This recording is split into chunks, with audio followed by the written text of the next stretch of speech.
257-5705. The number will be up on your screen to be included in our conversation. So going back to choice number 1, we begin with the option of making mass killings more difficult by reducing our vulnerability as a society. Yes, Franklin. I would like to say that in the past we had a problem with serial killers. Now we have a problem with what I call a flash killer. A flash killer comes in a flash, murders a bunch of people. The reason he does it is a flash that came into his mind. And what we did with the serial killers is we studied them in the prisons of why they would do serial killers, what was in their mind. I believe we should do the same thing of all these flash killers that have lived. They should be interviewed by our government, asked to see what's in common and what the trigger was for them to create these flash killings. All right. So I suspect that there's a great deal of study going on regarding each of our perpetrators. Mary? Well, I would just like to bring up, Franklin, that in the majority of these recent cases of mass shootings, actually all of them, there has been a history of previous violent behavior, mental illness, not fitting in, so forth and so on. And in some of these situations, those signs have been ignored or overlooked. The shooting in the school in Florida is a perfect example of a breakdown on many, many levels. This was a disturbed young man. His fellow students, parents called into the school, to the local police, to the FBI, and all of those agencies failed those students because nothing was acted upon. The prior administration had this program where they were trying to reduce the high school to prison pipeline. And so at all costs, they were trying to keep kids in school, even if they were disturbed and unstable. And then when he did bring an illegal firearm to school, the school police did not run in to save those children. So even more students were lost than probably should have. Adolfo? Thank you. I tend to agree with both comments that were made. However, I've also am a firm believer that over the years we've lost our values, we've lost our principles, and we are not teaching our kids respect for other individuals. And that's a big thing that's not going to happen overnight. It's something that we need to emphasize, it's something we need to push, and something we need to work on. Because when we see people, as brought out in the previous two comments, that are not behaving in what we consider unacceptable behavior, they need to be turned over, commented on, reported on, and we need the proper authorities to respond. And I think that would help tremendously. The issue we have today, we're afraid to say something because of the criticisms that we're going to get. And PC in areas like this has to be eliminated. We need to be vocal and we need to be responsive when we see something or know something or even feel something sometimes. Mm-hmm. It's interesting that these programs frequently as we discuss the issue, the personal responsibility involved weaves through the show, and it's popped up right at the top. Yes, Reggie, and then I'll go with Megan. Yeah, I mean, basically chiming in what he was talking about there. I mean, the biggest part of it is starting with our kids. The parents start with the kids. I mean, teaching them about respect, and then about firearms, period. I mean, we used to get the thing when we was growing up of how dangerous it was to be able to deal with firearms if you don't know what you're doing. And even if you know what you're doing, to be able to respect other people with that. I mean, that to be able to distinguish in their own mind while you talk to them to let them know, look, you just don't do that. And it needs a lot more of that going on in the household. It got to start there. If it doesn't start there, it's just like people now about with the kids. Most people are taking their kids to school to let the school teachers start teaching them. It starts at home, you know. Mm-hmm. My little girl's a straight A student. She ain't a straight A student because of the teachers. She's a straight A student because it starts in the house to make sure it understands that, hey, it's important that you get your education, and now let's start some education before you even get to school. I bet the teachers sure appreciate the prep work. I get plenty of notes. Sherry, would you mind terribly if I go with Megan and then to Sherry? Thank you so much. Megan. I wanted to make a comment on the loss of values in younger generations, when in fact there's actually been several studies that have shown millennials are actually a very well-behaved generation considering that there is a lot less crime and a lot less of them being arrested and imprisoned. On the other hand of that, you do have these outliers that are extremely violent and have started, a lot of these mass shootings. And I think there we have to also consider mental health. And there's a huge divide between being, mentally ill versus being violently mentally ill. And that is something that's not being distinguished. And the fact that a lot of the older generations actually are often making fun of the younger generations for their need of mental health. So I think mental health being completely overlooked is one of the things that we can really look at when it comes to these kids acting out. Yes. Now, Sherry, you're going to hate me, but you're a regular, so I'm going to lean on you. We have launched into the issue of mental health and behavioral stuff, and actually choice number one, of course, is going back to Second Amendment rights, the right to bear arms and the consequences of that right being altered. Could you take us there? There are a number of people in this room and friends of mine on both sides of the fence. That there has to be a fence at all is a little upsetting, but we get into how we interpret Second Amendment rights. And so, a well-regulated militia, and you could spend a long time diving into that notion. Still, we have to recognize that the Founding Fathers, God bless them for all the hard work they put into making this country happen. Thanks, guys. Still, they were not anticipating armor-piercing bullets and weapons that could fire a number of rounds very quickly. And so the capacity for great violence that happens very quickly from a single individual was not on their minds when they designed it. So I'm not saying that we need to trash it. I'm just saying maybe we can adapt our interpretation of it to accept what they meant, if we can possibly come to an understanding of what they meant when they wrote that. They meant that we should be able to arm ourselves against foreign invaders. That's what they were worried about. So are we worried about somebody who has a weapon that will fire so many shots that it will kill a great number of people very quickly because you're worried about a zombie attack? I personally don't understand it, but I've had friends who've worked really hard to explain it to me. I still kind of hover by the fence because I don't know how to think about it. And I think there are a lot of people who have that problem. Good job. You have the place bristling. Everybody wants to talk. James. Thank you. Yeah, I just feel that people who advocate for the Second Amendment and the other Bill of Rights, one example that I wanted to point out to the audience was that after a mass violence attack that occurred in Paris, France, one of the agents or the head of security for the international police, Interpol, was interviewed about how he thinks we could prevent mass violence, and he had talked about there's two big idea ways of going about it. You could either secure the perimeter of whatever area you're trying to secure and keep everyone safe, and you have to be able to promise that no weapons that could cause harm are going to make it past your perimeter of security. And he explains that's extremely difficult to do. Take a look at Ciudad Juarez in Mexico, where they have much more severe gun law restrictions, and yet it's a very violent atmosphere. And so that's why I do prefer hardening the targets, which was the other thing that this Interpol agent said, is if you encourage adults to take on the responsibility and you empower them with their rights, these mass violence attackers, they're cowards, and when they know that the targets are hardened, they're less likely to think it's a good idea to go after that area. All right, thank you.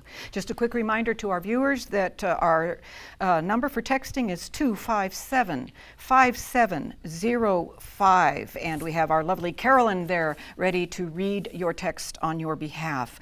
Livia? Yes, I just wanted to make a comment about the founders wanted us to have the ability to protect ourselves from foreign invaders. They also wanted us to have the ability to protect the states, to have the ability to protect themselves from the government. So if you're talking about what kind of guns the government has, and then you want to reduce the ability of the population in the states to have the same kind of weapons, that creates an imbalance that might not be what the founders had in mind. right, yes. I'm going with David and then Stephen, and we'll go from there. David?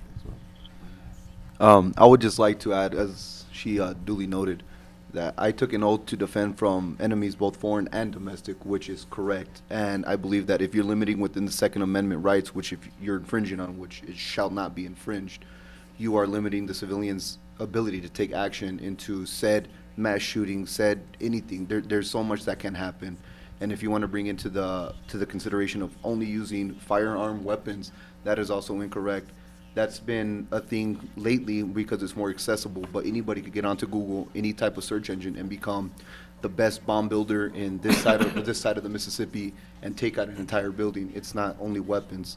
It all starts with that individual having that lapse of momentary judgment and wanting to cause massive harm to as many individuals. All right, thank you. Stephen? So I just wanted to say, with the many deployments that I've had over the past, why are we being fearful of weapons? It hurts my heart to see it, because when you go to foreign countries, you see so much violence and terror or whatever's going on, and you come back here to America, and we have so many people against having a weapon. It's unreal. I teach my kids young. I have a 5-year-old. She knows how to fire a weapon. She knows how to break a weapon down. She knows how to use it safely. I think the educational piece of it needs to come into a part of it.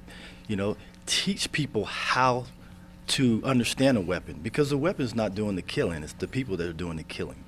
And so we need to get a little bit more education. I think with the Walmart shooting, I think if more people were able to carry their weapons, it would have been less people that would have been killed.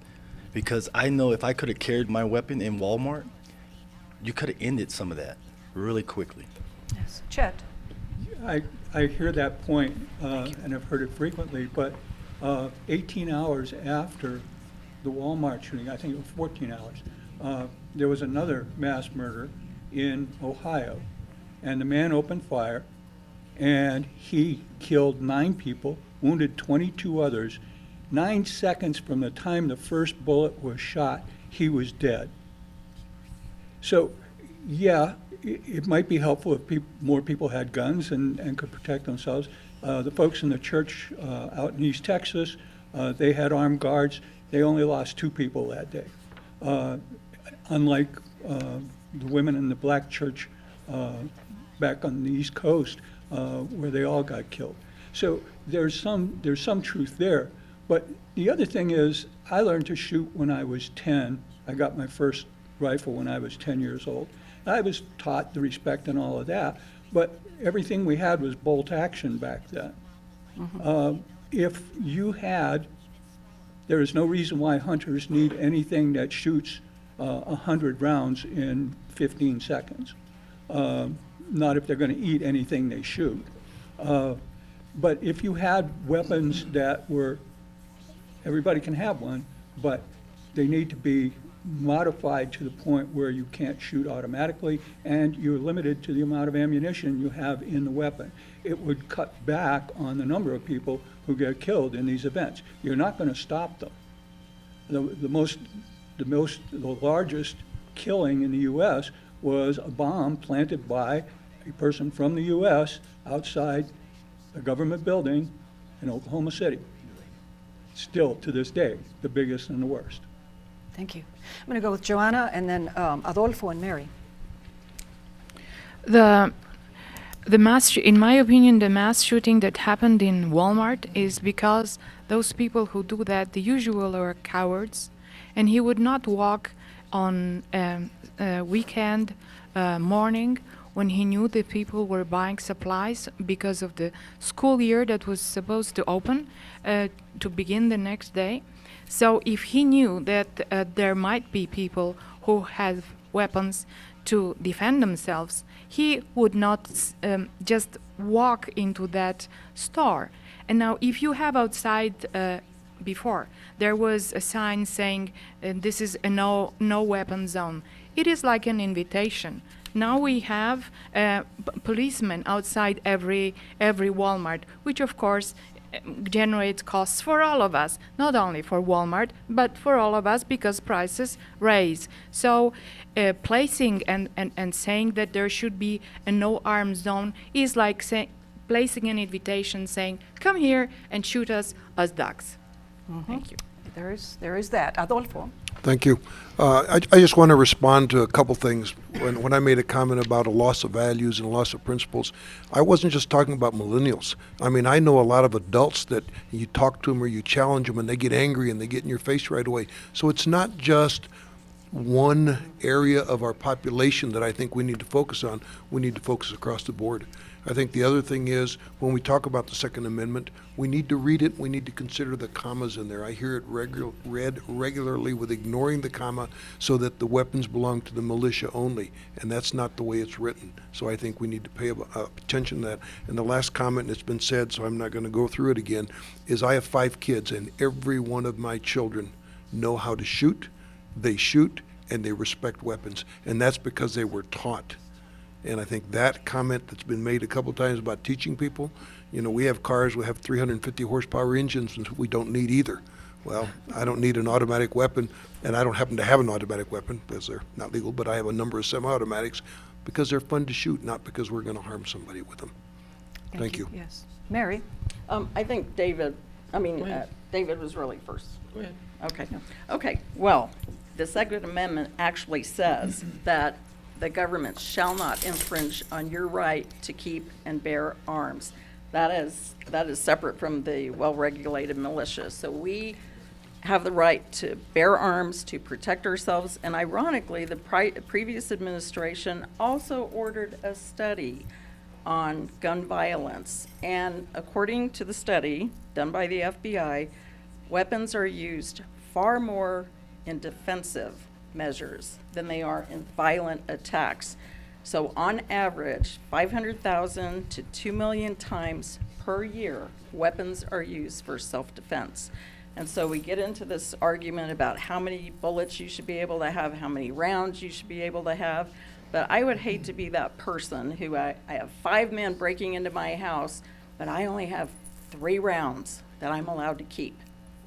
You're toast, okay? So we have to take all these things into consideration, and then we really have to, if you want to analyze a problem, you have to analyze the data objectively. And the problem is, whenever we have a shooting, there's a lot of emotion involved, a lot of hysteria involved, and rightly so, a lot of emotion. The shooting here, most of us knew someone who was affected by that, so it's a very emotional topic. But in order to really, truly evaluate a situation and come up with a logical, realistic plan of action, we have to study the facts. And the facts are less than 3% of shootings are done by automatic weapons, assault rifles. You have more of a chance of being stabbed to death than you have by being shot by a rifle. The majority of gun violence or deaths from guns are suicides. 2/3 are suicides, and most of them are with handguns. I'm sorry, it's just that's a slippery slope to say, we're talking about people having, a gun that can shoot 50 rounds in 10 seconds, and she takes it down to 3. Oh, come on, there's something in between. Just went all the way to the other end. And I didn't mean to do that, because guess what? I learned how to shoot a gun when I was 10. I learned respect for weapons. My husband was a shooter. I think there's a tendency. I'm not anti-gun. I don't want to come across that in these way. issues, there's always a tendency to fear the extreme opposites. Anything that's ever come out of the mouth of anyone as a possibility becomes our worst case scenario. So it's understandable, and it is an emotional issue. I'm going with Bill, and then Damien and David, and I'll sort it out after that. My personal belief is the Second Amendment is not inviolate. Now, the Supreme Court has said otherwise, but let me give you my rationale. The First Amendment has been modified many times over. You can't yell fire in a crowded theater. You can't incite a riot. Your right to assembly has been modified because you need a permit. 220 some odd years of law since the Constitution has been written has modified the Bill of Rights. Nowhere in the Bill of Rights does it say the responsibilities of the citizen to exercise those rights. And personally, I believe government can put in measures that are reasonable controls on buying a weapon, on buying ammunition, on storing a weapon and using a weapon, permitting a weapon, and asking for insurance for the user of the weapon like we do with our cars. So the argument of the Second Amendment being inviolate is what divides us. We cannot have a rational discussion because you're either for it or against it, and if you're not on my side, you're against me, and we get divided and divided and divided. And I believe we can have a rational discussion, and I believe we can put reasonable controls on weapons. All right, Damien? I honestly think modifying the Second Amendment, you know, going against what people believe in right to bear arms or everything is just infringing, and it's just, I believe it's just taking away a value of protection and safety, you know. In mass shootings, you see that they always happen with more or less assault rifles and guns that you wouldn't see on the street normally. So I firmly believe that open carry means you can carry a pistol or, you know, you feel protected of what you're carrying. But I believe that people get more scared in our society because the mass shootings that happen with assault rifles and don't happen with handguns. So I believe there should be no reason to be scared. If, you know, someone has the right to bear arms and open carry and have a pistol on them, I feel like it's a value of safety and protection, and personally, I feel protected by someone holding a handgun. All right, David, it's your lucky day, mister. This will teach you. We're going on to the next choice. And at this point, wow, we dived in hard on this one. The waves have already sloshed all the way through the three options, but just to review, option 2 said we need to equip people to defend themselves and exercise their Second Amendment rights instead of relying on law enforcement to come to the rescue. So take it away. Thank you. It's interesting that of our three choices, number one is saying something about the Second Amendment, reducing the Second Amendment, and choice 3 talks about reducing the First Amendment. You know, we've had these two amendments that have been with us forever, and they were number 1 and number 2 for a reason. And yet, when we get to this topic, we're talking about limiting 2 of the most important amendments that ever were. As far as the Second Amendment goes, it's been said before, it's not just against foreign enemies, it can be domestic enemies. And the public has the right to be armed to protect themselves against their own possible government. And that means, even assault weapons and things like that, because if all we have are hand pistols and such. When foreign entities take over a country, the first thing they try and do is disarm the public, and because they don't want the public to be able to defend themselves. And so I think it's imperative that we maintain our Second Amendment. Now, going into choice 2, we're talking about arming the people, and I think people should be armed. We've seen some situations since the Walmart shooting, a church shooting where an individual had a weapon and was able to take down the gunman before he's able to shoot a bunch more people. So I think it is important for people to have the right to be armed, but I would not require people to be armed. You get into that, you get into some people that have not been taught how to shoot, do not know gun safety and everything else. It should be a right, but not a requirement that we arm people. But I think if there are armed people at schools by choice that have been approved and such, I think your gunmen are going to have a second thought whether they go into that school knowing that 10 of the people in there might have arms that can stop me. And I think that a choice of arms in situations like choice 2 suggests is a good idea. Thank you. I'm going to go with Franklin, and then Livia, I don't know if you still wanted to say something, and James. I wanted to address a misconception. People think that people that have mental disabilities are the people that are serial killers and what I call flash killers. That's the furthest from the truth. People with mental disabilities are usually the victim. So when we say because they shot all these people because they're mentally ill, that's not the case. Look up the cases. They're dysfunctional, usually by their upbringing, dysfunctional from their family's upbringing, not because of mental disabilities. don't confuse the two. It's two different things. All right, Livia. As Joanna said very correctly, it is an invitation when people know that you cannot carry a gun into Walmart and you cannot, nobody has a gun at the school. And quite frankly, celebrities have armed guards, politicians have armed guards. Shouldn't our children be protected by armed guards?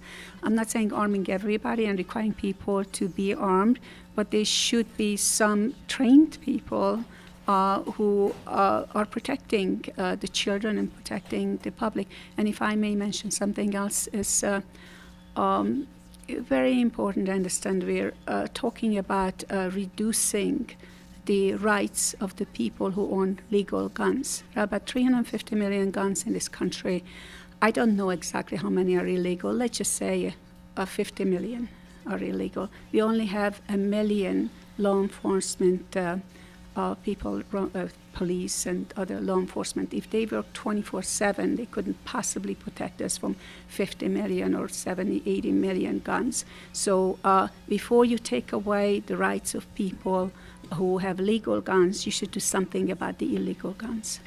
Yes, yes. All right, I'm going to go with James and Stephen, and then back over there to David. Oh, Sherry, I'll get there. I'll get there. Okay, James. One point that I think would advance the conversation would be if we could help to hopefully make the other side of this understand that, you know, people who are very defensive and protective over these rights do not feel that the Second Amendment is for hunting. We feel it is about concern for being a check and protection of all the other Bill of Rights from possibly tyrannical government. So when we bring up hunting, it just misses the mark, because the people who believe we need to keep all these rights, and especially the second, is to defend against the government's ability to use tyranny. And you know, when we say that well, somebody had said earlier that the Constitution does not say that the citizens should have a responsibility, and well, you know, in the first clause of the Second Amendment, it says being necessary for a free state. And so, you know, I think the Founding Fathers and the citizens today believe that, you know, free is something that we want to have in our society. And so in order to have that, the citizens, you know, need to be armed. And it's not that, you know, like, we do not want people who do not feel comfortable with taking on the responsibility of having a firearm and carrying it. We don't want people who are not prepared for that responsibility to do that. But what we do want is for adults to be seeking out responsibility, not, you know, taking care of their children and their families, going to work, and among other things, looking out for the security of themselves and their loved ones. I want that society that wants to tackle responsibility. When you're carrying every day, you are very conscientious of it, and you're very conscientious of where you go, and you are not looking for fights. It is a responsibility that, especially when you're carrying it for the first time, you're very much aware of. But I want to encourage the adults of Texas and America to seek out those kind of responsibilities. And if you don't feel like you're up to it, that's okay too. But let's not infantilize adults by taking away their ability to keep and bear arms. Let's encourage them, empower them to do so. Well put. Thank you. Stephen? So I look at the question you said earlier, and do we want a government agency to be the one to come protect us, right? So, military-minded individual myself, we have all these troops that are coming out of service, and why come we don't arm them? You know, troops to teachers came about a long time ago, but yet we don't use those teachers that were former troops that are trained in using weapons, allow them to carry weapons in the classrooms. I mean, we have all the safety measures, you know, in place. We just don't exercise our safety measures. And so I just think that, you know, give those people an opportunity to carry their weapon, carry it openly. They're going to do the right thing with the weapon, and it's going to make us a little bit safer as a community. Aaron, did you have a comment? No, not really, but, you know, I hear a lot of people. Get your mic up. I'm sorry. I hear a lot of people just in general. I feel like a lot of people that have anything negative to say about this are infringing on the Second Amendment in general. Because, like you said, it's not about hunting. It's not about all this stuff. It's about protecting yourself from the government, to me. And I feel like the government would love to disarm us. You know, they did that in the beginning of the country when they disarmed the Native American that committed genocide. You talk about, not having, you talk about not having armor-piercing bullets, but like someone else said, the Army and the military and the government has increased also in the recent years. So we need those kinds of protections against us, because if we had muskets to fight the current government, how would that work? If we're trying to fight, the Army right now with, you have to load your own musket and shoot a little ball, it just doesn't work that way, They have increased, so we need to increase also. I feel like historically, government is corrupted always, and we need to protect ourselves from that. And I feel like anything that you say that's infringing on that, you're trying to quantify the amount of force that you can use to protect yourself, and you can't do that. You either protect yourself or you don't. I don't feel like there's any way to say that you can't use a certain rifle or a certain ammunition. Like a lot of people said, most of the crimes committed are handguns and pistols that are illegally bought. They're not from rifles and AK-47s, which I'm an AK-47 owner myself. I know a lot of people that are also. Most people aren't committing crimes with those kinds of weapons. They're illegally bought pistols and revolvers, and that's a statistical fact. 73% of crimes in America, gun crimes, are discounting the ones that are suicides, are done with handguns and pistols, not AK-47s and assault rifles, whatever you want to call those. All right, thank you. Reggie? Keeping within number 2, the right to bear arms. I mean, there's no doubt we should have the right to bear arms. Along with that, though, becomes you're going to have, if somebody's irresponsible with those weapons, one thing we haven't mentioned about is what about putting, if some of these people are going to court that are just getting over after they done did these horrendous things. What about having something that's going to make an eye-opening type of law to say, hey, this is the type of punishment we're going to do with the people that are doing that? I mean, if a guy or girl sees that another person is going to get over doing that, they're more likely to want to do it. It's like, okay, if they already got it in their mind, they want to hurt somebody, okay, the law don't do too much to me. I could either beat it or either serve so much time and then I'm out of jail. We need to look at that side of it too. Right. Yes, a right to bear, but you got to have something restricting some of that if a person does get in trouble. Okay. Sherry, are you going to explode if I go to anybody else? It's just that I've done 4, I've moderated 4 of these discussions about mass shootings, and so I've got a lot. I've packed in a lot. I just wanted to talk for a moment about the idea of making our teachers and professors be armed. Of course, forcing them, we've already decided, is probably not a good idea, but one of the things that came up during our forums, and it came up more than once, so I really felt like I needed to address it, is that the people that I talked to, the students that were in my forums, they were all college students, all said that they felt like that would put a target on the teacher's back, or on their front for that matter, that would be the first place they'd shoot. Shoot the teacher because they're the ones got armed. And then there's the whole delay of while the teacher opens the drawer, does the lockbox, gets out, just wait a minute, well, I'll be right with you and shoot you in a second. Yeah. That doesn't work either. And the other situation that I had raised by someone who had been in the military and is now out, and what she said was, she had trained people in the Army. Here's a gun, you're going to shoot at the following things, and still, even though they knew what was going on, when the moment came, the fight or flight syndrome kicked in and they stopped and froze and waited. And so all we're doing by arming a lot of people could be making a lot of targets who may or may not be able to respond properly. So let me finish. I think if we're going to do that, we need to make sure that people are trained and that people understand what comes with that responsibility. It's not just that you get to pack on your hip, you're so cool. It's that you know what to do and who to shoot at, and when the cops come running in, do they know who to shoot at? Anybody with a gun is likely to get shot at. I'm just telling you, these were some of the comments that were made. These are very valid things, and now you're expressing, I think, the actual perspective of the responsible gun owner. Inflexible in the amount of training that has to be in place before anyone should carry. So it's interesting to hear that coming out of you too, right there. I have no clue who's next. I'm going to go. I'm going to work across the way here. Joanna. I would like to refer to Reggie, and I agree with what he says. That there has to be this training and responsibility, and then there has to be a very important difference between people who, for instance, do an assault or do an assault with a gun. So the difference between an assault and assault with a gun in imprisonment should be so painful that before you take the gun and assault with the gun, you should know that this will cost you a lot of your life. Thank you. Yes. Mary and then Livia? Okay, Mary? Well, I just want to address the whole law situation because there are thousands of gun laws on the books. So the whole essence of lawless people is that they don't follow the laws.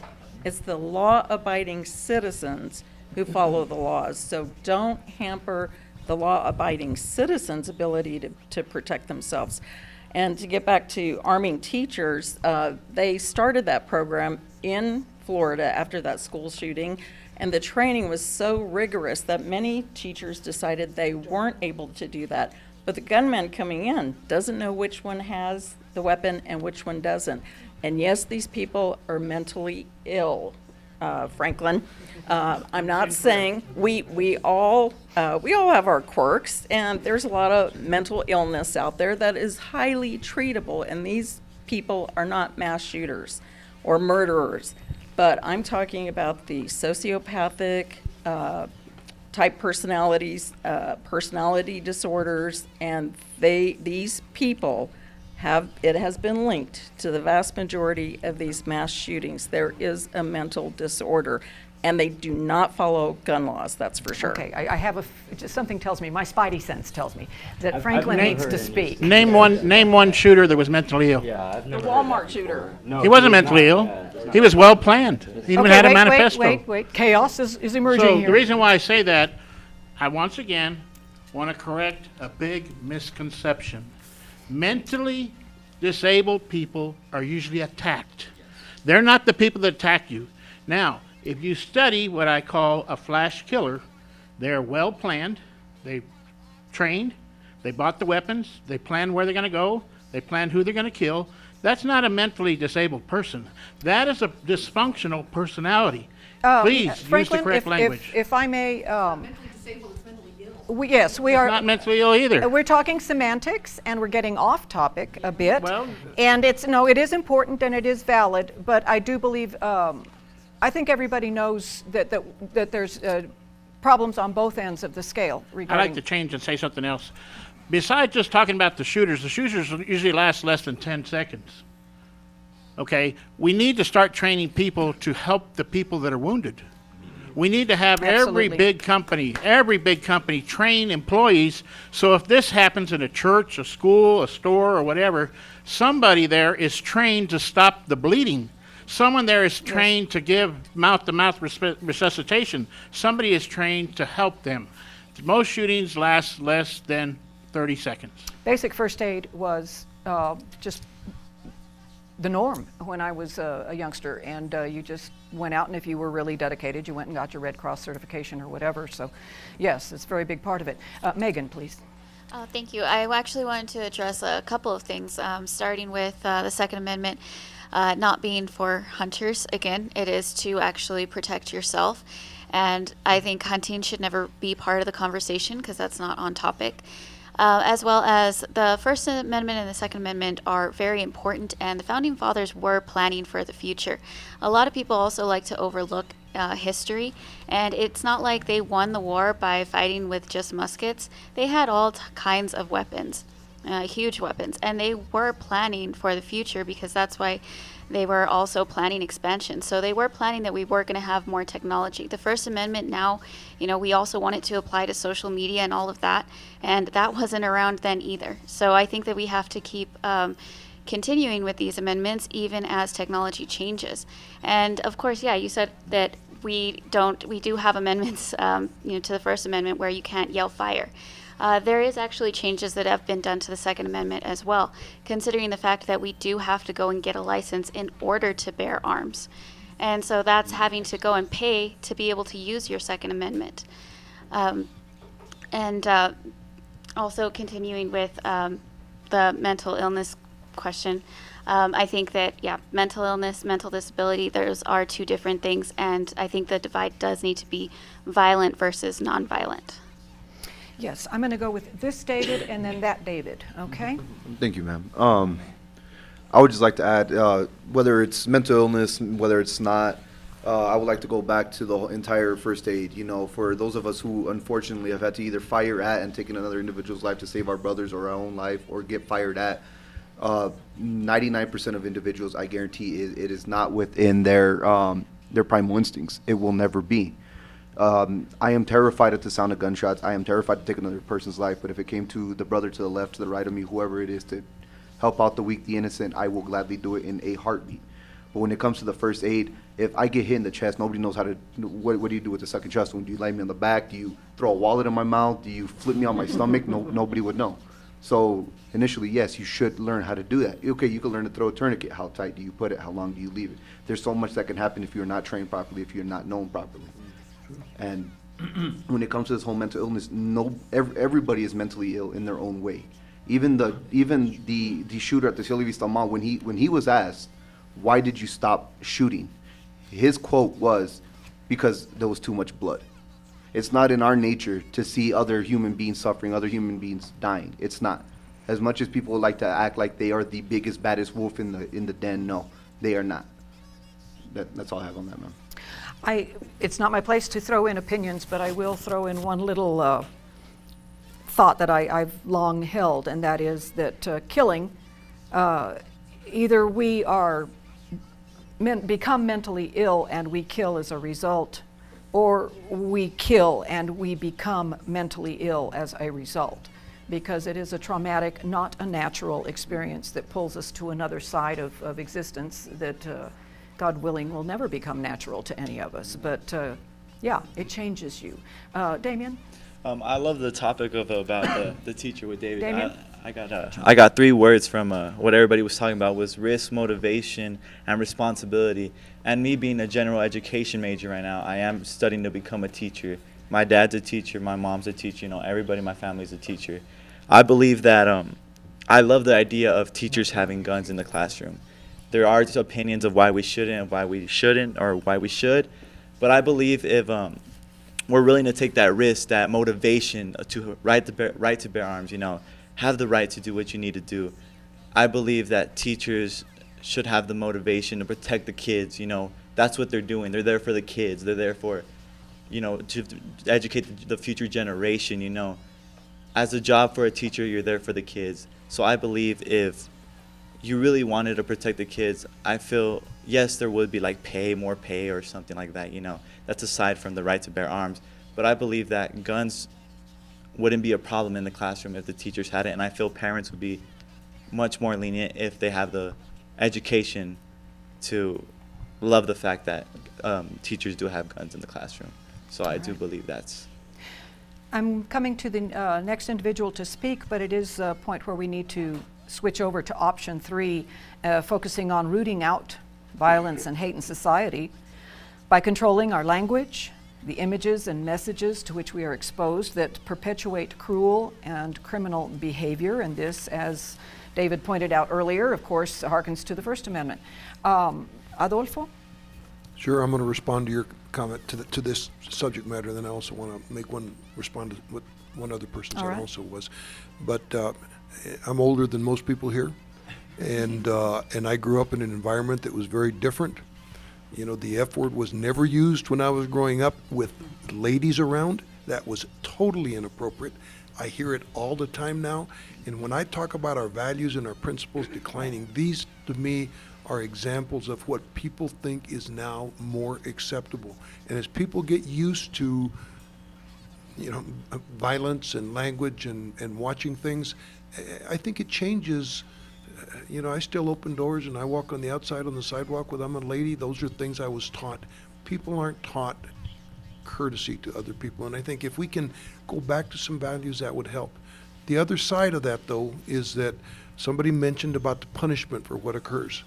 And when people know that prisons have weight rooms, sauna rooms, exercise rooms, basketball courts, TVs, in my mind, hard labor. You're there to be punished, and you should be able to have to do something, not just relax because you're incarcerated. You need to be doing something, and if it's chain gangs, I would be okay with that because you're there to pay a price for what you did, not just to be relaxed. Yes, Thank you. Thank you. David? So, I believe that this boils down to a quote that I like to tell people nowadays, that you can't legislate the culture. Of course, you can modify different aspects of the culture through legislation, but if the culture itself is unwilling to change, you can't force it to change. I'm old enough to remember where I knew every kid on my block, and we would play for hours and hours, and all the parents knew each other, and we all got along, and we all talked. I'm pretty sure all of us in this room remember being well connected with our neighborhood. Well, nowadays, our problem is that we don't. We seem to section each other off. We can't give advice to other people because they see it as, well, what do you know about this? You can't tell me how to raise my children, which is part of the problem. When we're talking about limiting the First Amendment in this case here with this option, I feel like we're trying to shoehorn the change of the culture that we all want to see. But if we're unwilling to take that first step and change ourselves before we go into the legislation, part of it, the aspect of it, it's just never going to work, because you can't change people's ways overnight. As was said previously, it's a gradual process. And when we start talking about it, we have to start looking at, okay, well, what has society done that has impacted these flash killers or mass murderers, as was called previously? Because ultimately, society has whether we like to admit it or not, society has had a huge role in why these mass murders have taken place over the past 30 years. Of course, it hasn't been to the level that it has been currently, but I believe that it does play a significant part when we talk about how we begin to actually heal from these mass murders. Thank you very much, David. Yes, Livia. Yes, my comment actually applies to this subject and the previous subject as well, because when we talk about how to solve problems, we tend to focus on what just happened and we react to things. But I don't think that the founders were anticipating these things that are happening right now in each individual case. They were looking at the big picture of what could happen. And like Megan pointed out, we shouldn't be talking about other things other than the founders wanted us to be able to protect ourselves from enemies, foreign and domestic. And Americans, well, I'm obviously a natural citizen. I have an accent, and I'm from another country. I'm from a formerly socialist country. And Americans cannot possibly imagine that you would have to, at one point, protect yourself from your own government. And in my opinion, we might be one election away from that.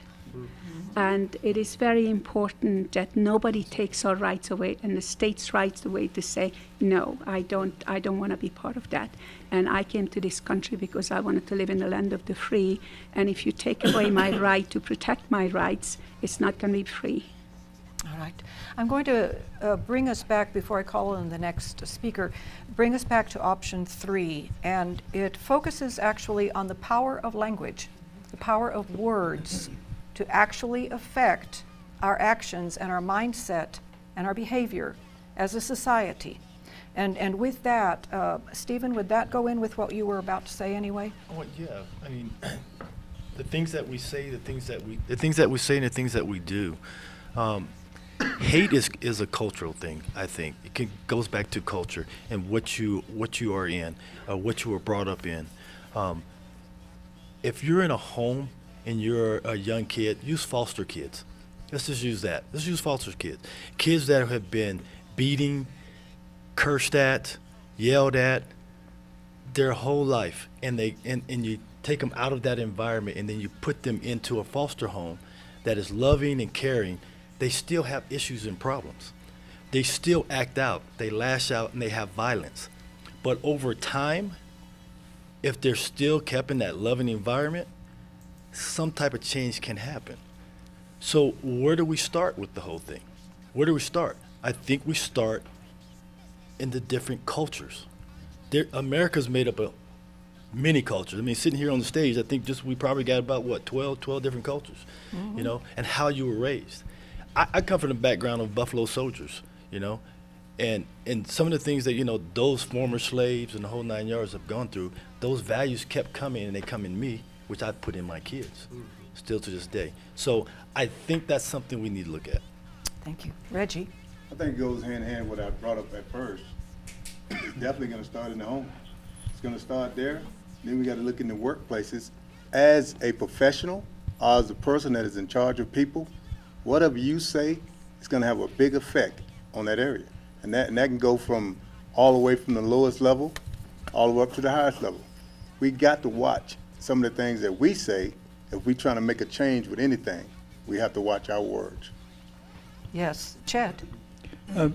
One of my favorite people in my life was a mother, not my own, who told me one day, cursing is for lazy brains. You don't want to do the work of figuring out how to better explain what it is you want or need, and so you curse.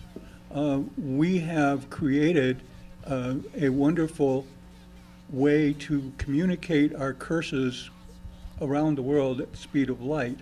And since it's unfiltered, people feel that they have the right to do that. But the coarsening of our communication has become so obvious that parents can't have their children sitting in the den while they're watching the 5 o'clock news, because the quotes that are on the news are beyond what we would normally want our children exposed to. So as a country, we have some basic issues that we need to think through and work through. How do we get people to start thinking more critically? How do we get them to start communicating more finely so that they actually say what they mean? Yes, thank you. Mary? I agree 100% with you, Chet. Yes, the coarsening of the, oh, we agree a lot, actually. But the coarsening of the culture as manifested by what's out there in the movie theaters. So I don't know about the rest of you, but every time there's a shooting and the sanctimonious, elitist Hollywood types who produce this trash, in my opinion, and they have the nerve to lecture us about how we shouldn't have the right to protect ourselves while they live in gated communities, they have armed guards for themselves, and the same with a lot of the politicians as well. So those rules should be for us, but not them. This is Sherry, something. I feel I owe you an apology because I implied that you were about to explode. It was not with anger, it was with excitement. Okay, so having clarified that. Sherry, yes. Something that we talked about in the forums related, God, where were we? Your apology blew out of my I'm head. sorry. What were you saying? Coarsening of the culture. Culture. Is that in a way, and I'm not saying this is directly scientifically, psychologically, psychiatrically correct, but that some of the mass shooters, in a sense, all hear voices. The thing is that some of them aren't fantasy voices. Some of them are real. Some of them are messages that are coming to them from all sorts of places. And without taking a shot here, but you know, some tweets have been interpreted as representing bad thoughts. That okay, and because it comes from a high person high up, it may take on more weight than it normally would. There's also the Al-Qaeda and other groups of hate around the world that send out messages that get into these people's heads, and yeah, so it's not that they're all hearing weird voices from no place. They're hearing real voices, and they're all coming together to say, do this. And so when they say if we made laws really strong to stop people from committing these things, I'm not sure that's going to work, because they don't do it because they're afraid of prison. They're doing it because they want to get famous, and they want to take out a lot of people, and they want to show everybody how they feel about things. And it's just really crazy way of self-expression, really the worst possible. Aaron, get your mic up. So I realize that we've taken a turn towards a very normative analysis, which is basically subjective. Everybody's talking about when I grew up or whatever. It doesn't matter. That's very subjective. Things change. I thought this discussion was about how we could stop mass shootings and things that we could do to negate those kinds of things. When we start talking about things that are subjective, for instance, the First Amendment, people keep bringing that up. I know a lot of people that were upset, for instance, about Colin Kaepernick, right, kneeling during the Pledge of Allegiance. I'm a veteran. I served 7.5 years in the military as a paratrooper, and I support that because that's part of the First Amendment right, the right to peaceable protest. When you start to say that he shouldn't do that or whatever, like you're basically saying he shouldn't exercise his First Amendment. And I feel like that is a step towards infringing on the First Amendment. You look at the Patriot Act, after 9/11, what did they do? They scared us with terrorism, told us, hey, these guys are going to come, they're going to attack us. 9/11 is going to happen again. It hasn't happened since, And they started spying on us, looking at our emails, looking at us through our cameras, and we're doing the same thing now. We're giving the government, the state, a reason to take away our rights, and we're giving it to them. I wanted to say that, and I also just wanted to make sure that, despite what everybody thinks, Epstein didn't kill himself. Well, you ruined it for all of us. All right. Joanna. Settle down now. Joanna. There are things that influence the society, and for sure such things are movies in movie theaters and in our TV that we can watch on Netflix and so on, and also the games. And people watch them, some very young people, people who do not have, as Mary said, this part of the brain yet developed, and they see aggression. The games teach them how to shoot because it's the easiest thing. So in my opinion, these things should be sort of modified. We should have more thinking about how will it reflect on the society, because of course we know that Hollywood is a machine for making money, but they are making money for themselves, and then they have these guards around them, and they are great celebrities. But these products that they sell, then they have these products are dangerous for us. They are dangerous for the people who are young and do not understand that this is just a movie set. It's not real. And then they start to do it. It's so easy to take and pull a trigger. This is life, and that is not life. Yes. Megan. Well, as a influencer, social media influencer, I do hear a lot of people talking about how this is the fault of video games, movies, things like that. There has been no study that has been able to prove that video games are making people more violent. In fact, a study actually showed that there was a decrease in people acting out violently when they were able to play violent video games online. What I never hear people talk about is the chat rooms, both audio and keyboard chat rooms, where there are 12-year-olds playing with 25-year-olds who are sending out death threats, saying ugly things, all of these things that they're being exposed to.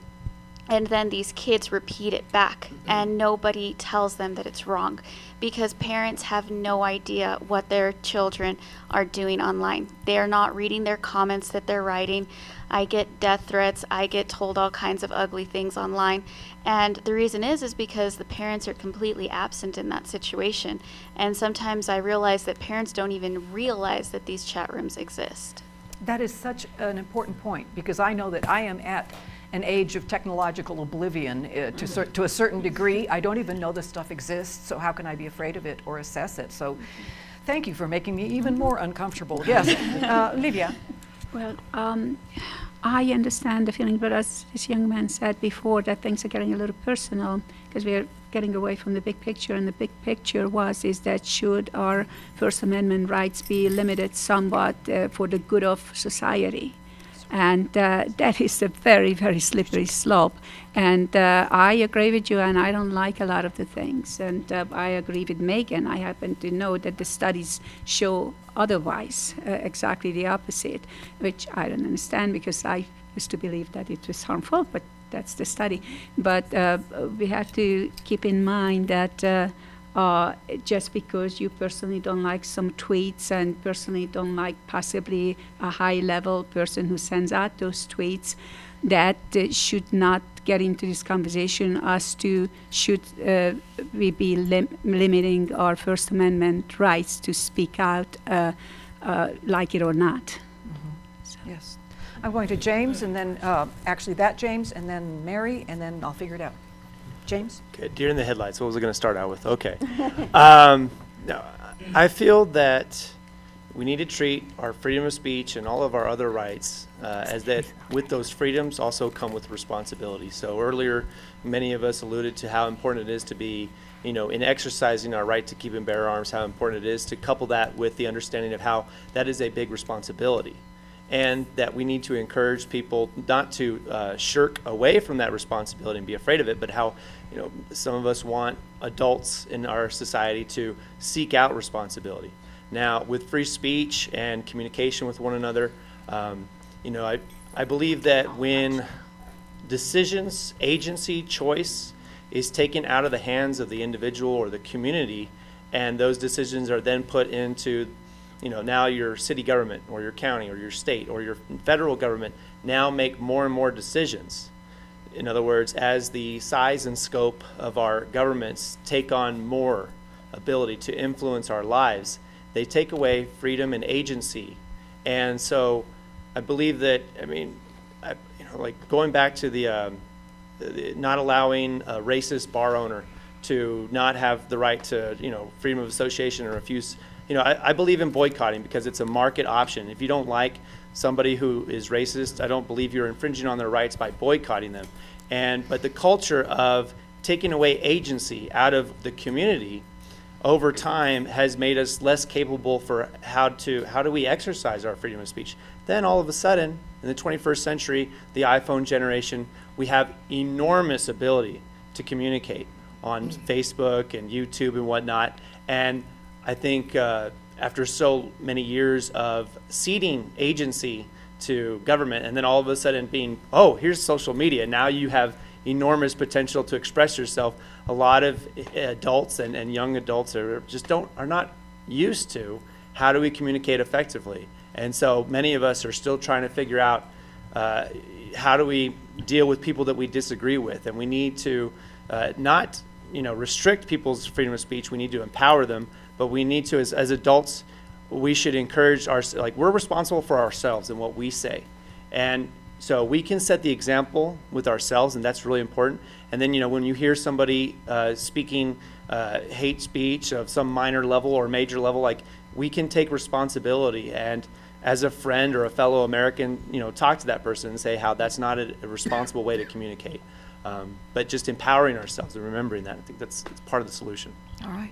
We have a text. Excellent. Carolyn, would you do us the favor, please, of reading the text? One of our viewers, Brenda, would like to pose this question to the panel. How active are law enforcement on chat rooms to monitor potential crisis and potential threats?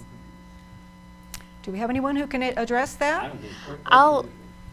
Okay, I'd like let's to have several people address it. I would actually like to answer that because I am a social media influencer and that's my job. Now, getting death threats on social media is actually a pretty common thing. However, if I were to go to law enforcement and tell them that, you know, that I got this death threat on a comment, I'd get laughed at. And that's the sad truth of it, is that as social media influencers, we are expected to have our own security, keep ourselves safe. If I do a meet and greet conference somewhere, I need to have my own security. And they don't take us serious when it does come to online threats. It's not until you actually have some sort of home invasion or something like that that it's like, oh, okay, now we'll take you serious. But when it starts online, no. Interesting question and an interesting perspective. Adolfo? Yeah, I'm involved in politics, and we have events with regularity. And what's been interesting to me is we have been contacted by the police because they monitor.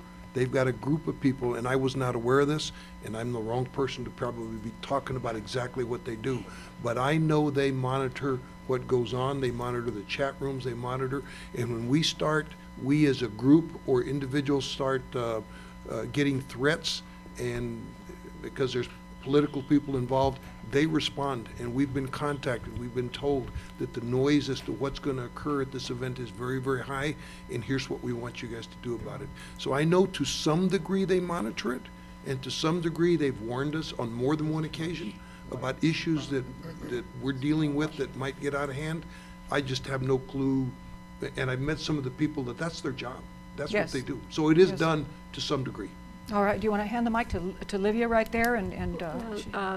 I've also heard what Megan said, that they won't take you seriously if it's on social media. I used to be a prominent blogger in California, and I got threats, and people actually followed me and found out where I lived and such, and there's nothing you can do about it. And with all due respect, it might be that Adolfo received these scores because he is in high-level politics, and I think it goes back to politicians have armed God, they are protected, and not all of us have the same kind of protections as they do. All right. Did anyone else want to address that question specifically that came in regarding monitoring? I just have a quick comment as Okay, far as Aaron? Yeah. As far as monitoring social media goes, obviously there has to be some extent of that, but I feel like the extreme minimalist version of monitoring social media from the government is the best. The last thing we want is, it seems kind of weird that you would want the state or the government to be paying so close attention to everything you're typing. I feel like that gives them a lot of, we talked about giving up rights. You could make, maybe if you make a joke, like you post a meme about being like, oh, I'm so bipolar, I woke up angry today, I was happy yesterday. And if you give the state the right to be like, oh, well, they have mental illness, let's go check in on them. They can just come and drop in and pick you up at your house and take you in. I think that the least amount of influence that the government has in any capacity is the best. Joanna? Very quickly, I am very quickly to his comment to what he said. It's not that we would expect the government to control it, but those organizations or those businesses who run that type of Facebook or something, that they have a moral moral obligation to check what is going on, because it will not be the government and not numerous agencies to take care of this. Yes, Bill, you've had your hand up for a while. There is a tension in the Constitution between the First Amendment and the Fourth Amendment. Police have the right to eavesdrop. However, they need a warrant if they want to do a telephone tap. And so by eavesdropping, which is what we have our policing agencies do, school districts are finding credible threats by monitoring social media of students. The federal government with the national intelligence are looking at foreign actors that they're working for keywords and things that would cause harm in the United States. That is surveillance. And so the First and Fourth Amendment, your right to say what you want to say using social media as a platform, and the ability of the government to eavesdrop on that and not be crossing that line of surveillance that we're really afraid of. That is the tension that was built into the Constitution, which would force the government to go get a warrant, go to a court, put in an application and get a warrant to actually listen to what we're saying. All right. Franklin has been waiting for a while. Franklin, please. Most of the flash killer that come in and kill a bunch of people, they have a cause. They're a rebel looking for a cause. The cause could be anything. What I've noticed is most of them, before they commit these acts, they do post on social media about what they're going to do, who they're going to do it to, where they're going to do it. And a lot of this is from foreign entities posting professional memes. If I get on social media, I could tell you something, you could tell me something, we could argue back and forth and be best of friends. But you see these professional memes with pictures portraying a white man against a black man, a Christian against a Muslim, a gay person against a non-gay person. And these, what I call dysfunctional personalities, they become a rebel with a cause. It doesn't matter what the cause is, they just want to kill somebody. But they find this cause and become a rebel and carry it out because it's implanted in their mind through these memes, professional memes on social media, not people discussing things on social media. Mary? Well, I was just going to say, I'm so impressed with this young lady and her grasp of the concepts and the responsibility. The same with Reggie and all of us here who were brought up by parents who taught us right and wrong, individual responsibility. Nobody owes you anything, and you just can't get offended at everything. We have so many people walking around and they want to be offended. We have got to develop critical thinking skills in our young people and problem-solving ability, and that's really lacking in so many areas. And just to get back to Aaron, I think is his name, Not to make all this personal, because we do have to go by statistics. We have to go by data if we're going to actually evaluate a problem and interact. And the reality is less than 3% of shootings are done with rifles. So we have to clarify that. Most of the gun violence is with handguns. But I guess I was sitting here reflecting, since the beginning of mankind, the nature of man has never changed. And we have rules. The first rule about killing people came from the Ten Commandments, and that has not changed in all these years. So we've had violence throughout all the ages, from whatever means, whatever was going on at the time, but the nature of man has never changed. The mechanisms may change, and we say, well, we have more deadly weapons and so forth and so on. But to give an example, more people died in 3 days at Gettysburg than died in the entire Vietnam War. So everything has every situation has a context and a history, and those who fail to study history are doomed to repeat it. Damien and then Livia. I loved what Franklin was saying. As a matter of fact, that back to the chat room, I feel like as a matter of fact, Patrick Cruces of the Walmart shooting, he did post things about creating a mass shooting or what his manifesto was. He did show context and clues that he was gonna do that. So, but I once again, we don't know how much the police is into this or how much they believe or how much they go into context and finding out the privacy of what those users are posting and what they believe is right or wrong. So I honestly believe that, we do lack in the, I'm no one to say, but we do lack in the police enforcement. But again, we do have to respect privacy and our limits and knowing what's right from wrong. And that's the risk you have to take when knowing what they're posting on social media. Thank you. Livia. Correct me if I'm wrong, but if you post something on an open forum on social media, it's not private. So, it's, if they want to listen to your phone calls, they need a warrant. So I don't think it's infringing on our First Amendment right. And I just wanted to add that free speech is when you don't like what somebody else is doing or saying, but you recognize their right to do so. And I didn't come up with that. I don't know who did. It's darn good, though, whoever did. David, I think I was going to call on you at least 3 days ago. So do you still know what you want to say?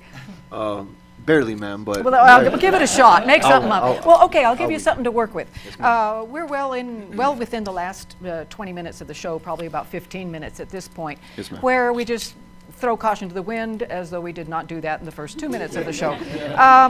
So let's just talk about the topic in general, and we've pretty much gone there. And I have to say that, Mary, yes, you've put your finger on something very important, and that is that people who are coming here and sitting in these chairs, putting their faces on air to express what you believe, I think you are a prime examples of people who can do good in this society. So I'm just proud to be among you there. Just had to say that. Go ahead, David. Well, yes, ma'am. On that, I would like to just take off that. So since the beginning of humankind, we have been violent in nature. It is our main tendency, and I'm not saying that we all exhibit physical violence, but I mean everybody at one point in their life, multiple times, are angry over the simplicity of just living. You stub your toe, your car doesn't start, your dog didn't bark last night, so somebody stole your bike. You get mad at so many different variations. That is us by nature. But when it comes to the government coming in and trying to limit and or not necessarily infringe, but just coming in, how he was saying, government coming in, big brothering it, 1942, I feel that to a certain degree, yes, it should be done in order to catch things ahead of time. You can't fight cancer after you're already at stage 4. You're gonna die. Same thing with these. You can't catch a mass shooter when he's already on his way to do it. You won't know where he is, and he'll be a lot smarter than you are.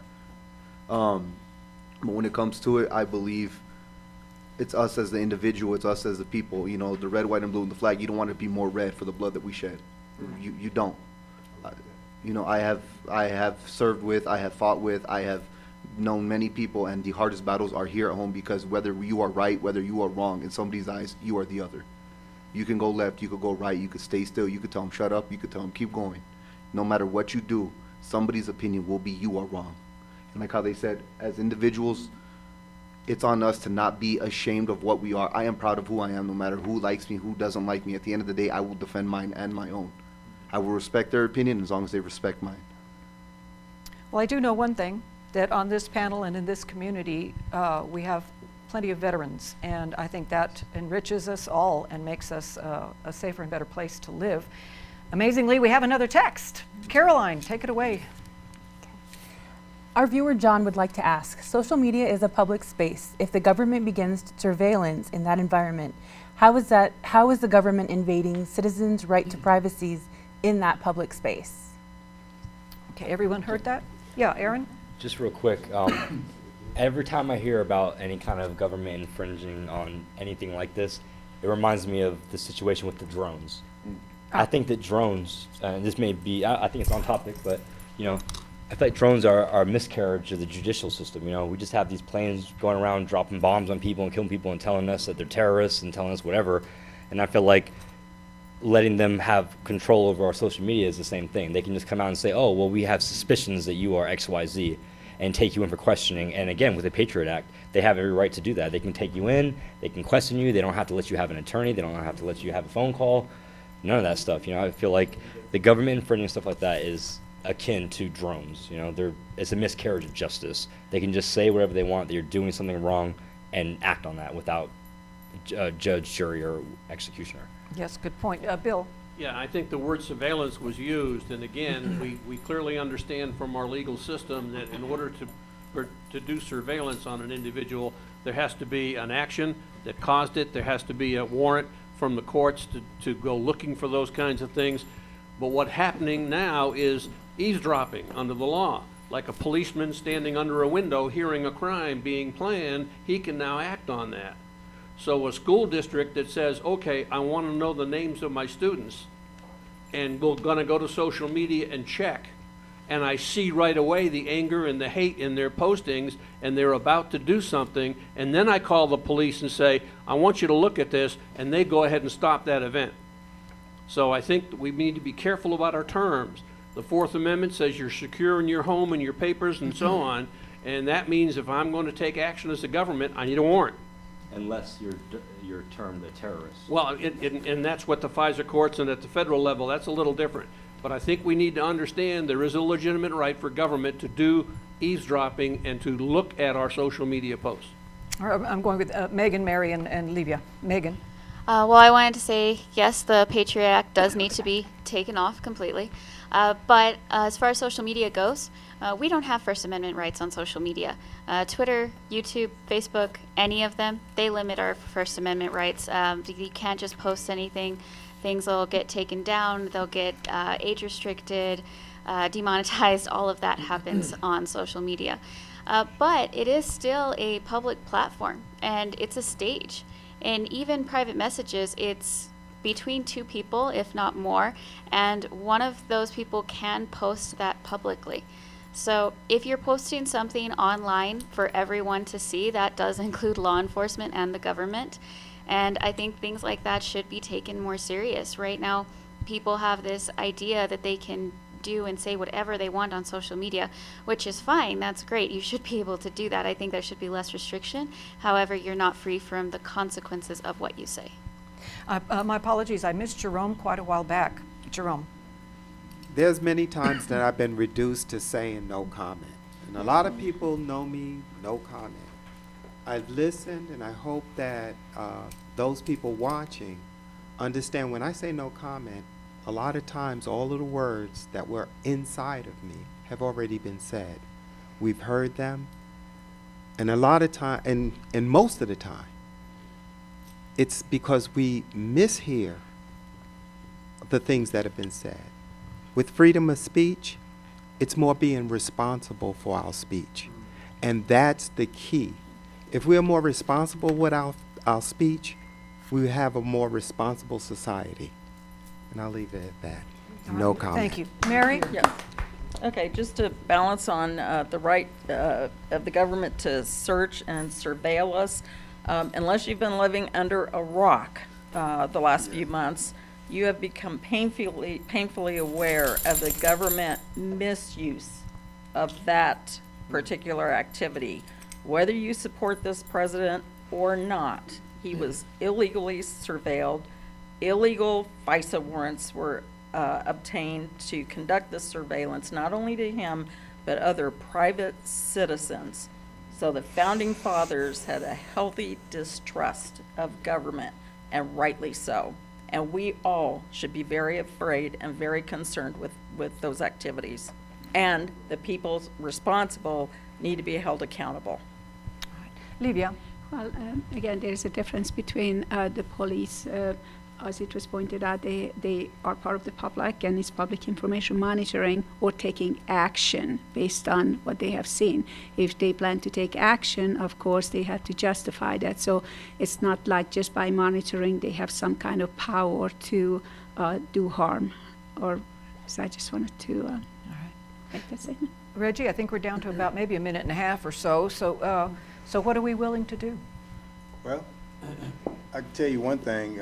It came up about as the First Amendment, and yes, we have that, and that on social media sometimes you can't do as much. However, some people do it, but the people that are responsible for those social media sites are not taking the responsibility to stop some of that. So we could say that, yeah, we don't have as much right, but we can't say it ain't being violated for us being saying some of the stuff that is breaking that. So we need to make them more responsible too. Step up to it. I mean, they're making billions of dollars off of these social media sites, and that's off of us and our words. Chet, 30 seconds. I think that all of us have the responsibility to encourage others to become more civil in their discourse and to look at ways that we can make our lives and other people's lives better. Of all the training that I've had, and I was a combat vet as well, of all of the training that I've had, the most important training was to become an EMT and be able to save people's lives. So I think that if we look at that, not in a microcosm, but in a macrocosm, how do we go out and save more lives? Very good. And with that, I must thank our panelists. Again, I have the greatest respect for the people who come here and take their time to do this with us.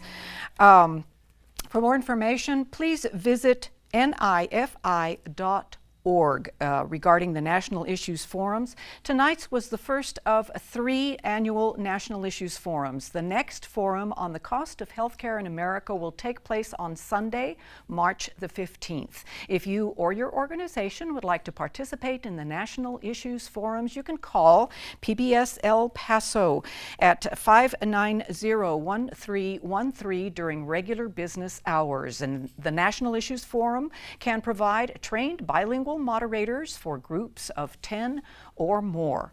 For the National Issues Forum, I thank you so much for listening to and participating in our program this evening. I'm Monica Gomez. Good night. Or good afternoon, I should say. Y'all were great. All were great.